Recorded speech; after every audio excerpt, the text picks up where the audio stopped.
गवाह है, जिंदगी तबाह है, इस कंजर ने कीती है। अचाना वाले बड़े गंदे है। यहाँ से लेफ्ट लो, फिर राइट और आगे से यू टर्न लेके सीधा भाड़ में जाना। तो किथे गवाच गवूच ना जाइए, मैं भाड़ वाले भी तेनू लभदे फिरनगे। शक्ल खिचड़ी जैसी ते नखरे तेरे बिरयानी वाले। नी वाह एडी तो खिलाउंदी नहीं।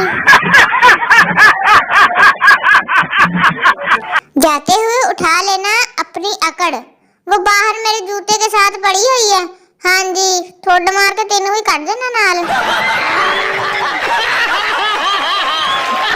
यकीन करें, मैं किसी का मुंह तो तोड़ सकती हूँ, लेकिन दिल नहीं तोड़ सकती। मैं है ही निम्फम। दुनिया गोल नहीं, बगैरत है पूरी दुनिया। वाकई है, किसी ने सही गल कही है। मैं अच्छी बातें इसलिए नहीं करती, लोग कहते हैं एडी टू हाथ जन। वाह भाई वाह, समझ नहीं आती, लोगों ने यकीन ही नहीं है साडे ते। जिंदगी इम्तिहान लेती है तो रिश्तेदार स्वाद लेंदे हैं। वाह भाई वाह, चंगा होया फसी हुई है। अरे आप अभी तक जिंदा हैं? ओहो हो, असि तो क्या जिन्ने ताने सुने डूब के मर गए हैं। अगर गिरना ही था तो किसी बिल्डिंग से गिर जाते। यूं हमारी नजरों से गिर के क्या मिला? बिल्डिंग तो डेगदे दबावा ताड़ा भी काम ही मुक जाना सी। बिल्लो बग्गे बिल्ले आंदा की करेंगी। बग्गा बिल्ला को कहना बगैर तो मैं आप लोगों का क्या बिगाड़ा है जेड़ा तुसी मेरे पीछे पै गए हैं। ये अपनियां बगैरतियां अपने तक ही रखया करो। मेरा दिल करता है तो मैं तुम्हारी नौसे पान दूं फाड़ के। कोड़ियां नासा।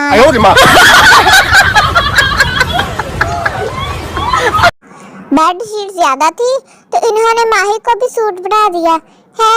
प्रिंट वाली साइड तो सारी बेडशीट च पाती, बेचारी ने सादे वाले पास सूट बनाता। देखो हर रुसी नहीं बैठी, तानू नहीं लगन दई। हर फ्रिज में ये लाजमी होता है, सड़िया होया नींबू। फ्रिज दा लश्कारा उतो खोलो तो सामने ही पिया हुंदा वांडे वाली ट्रे दे विच। साडे घर च वाकई इदां हुंदी है। जब आपका हाथ अनजाने में छोटी बहन के बाजू को हल्का सा छू जाए तो अब्बा जी के घर आते छोटी बहन वेख लो। मैनू बड़ा मारे अब्बे, मुझे सांस नहीं आ रहा अब्बू। हाय अब्बू मैं गई, बहुत जुल्म होया वा मेरे ते। तू एक बार अब्बू नूं जा लांदे फिर वेखी मैं तेरी तबीयत सेट कर दी। सानू कहंदा सी पुत्तर फोन बंद कर दे ते ओनू मैसेज कर दे, जानू आईया मीन मस्जिद। आप सरकार दे काम चेक करो अगले दे। ओ बोलो ते सही। वाह भाई वाह मदनी साहब, तू ही इन्हां नूं लेके जाएगा दोज़ख। ना मोहब्बत थी और ना ही जिद थी, सिर्फ सरकारी नौकरी सी। वेख लो अगले नूं चंद दे टोटे वर्गी बुड्ढी लभ गई है। सरकारी नौकरी भावे सरकारी अगला गटर साफ करदा होवे। बंदा पूछे कुड़ी लैन चले हो कि कब्जा लैन? किन्नी बरात मामा, दुल्हन अगली शेर वर्गी ने कल्ली ने आई जाना वा। तुसी जो जानदा कूड़ा कबाड़ चक के तुर पे हैं बरात लेके। तालीम क्या है और क्यों जरूरी है? वाह भाई वाह, फजान साहब ने को जवाब दिता वा। तालीम एक जेवर है ते जेवर मर्दा ते हराम हुंदा वा, इसलिए असि मुंडे तालीम हासिल नहीं करदे। नंबर भी तुम पर हराम है। गो टीचर भी अगली सियाणी सी।